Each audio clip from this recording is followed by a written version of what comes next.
As we've talked about before, Senate President Peter Bragdon, Republican from Milford, has a difficult challenge ahead in the next 2 years. Why? Well, he used to have a body with 19 Republicans and only 5 Democrats. Now he has a body with 13 Republicans and 11 Democrats. And as we've seen already, in naming all Republicans to these committee chairmanships that he has, with a lot of talent on the Democratic side,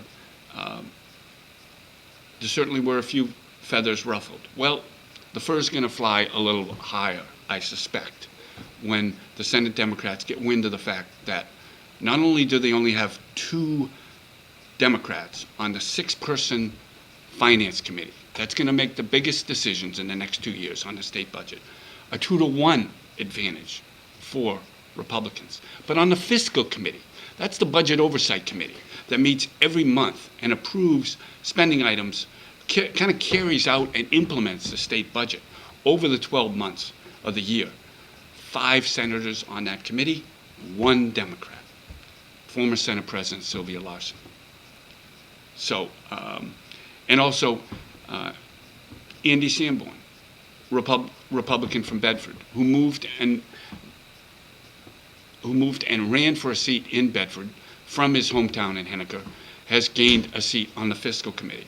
And we've seen that in a number of ways. We've seen that with only 13 Republicans, Senate President Bragdon really has had to give some Republicans much more power than they otherwise would have had. Andy Sanborn wouldn't be chairman of the Commerce Committee. Sharon Carson probably wouldn't have 2 chairmanships, including the Judiciary Committee. Dave Booten, a Manchester Republican, I should say Hooksett Republican, who used to live in Manchester, probably wouldn't have 2 chairmanships himself. Bob Odell, who's chairman of the Senate Ways Committee, probably wouldn't have been made Senate President pro tem, the person who will preside over the Senate when Peter Bragdon does not.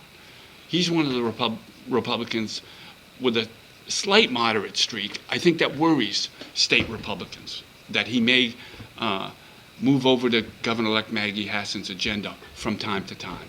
Bragdon's keeping him close, just like he's keeping Nancy Stiles close, a Hampton Republican who lives in a district that's more Republican now, but had it not been changed by redistricting, she probably would have lost it to former Senator Beverly Hollingworth. So she's been made chairman of 2 committees, the Health and Education Committees, probably that will receive the most bills in the state Senate. So she's been given more power. Again, keep her close. She's somebody who could move off the reservation. So these political dynamics with a closely divided state Senate are going to be a challenge for Senate President Peter Bragdon, who's probably up to it, but it'll make for some interesting give and take. And we'll watch that here for you at thenashvilltelegraph.com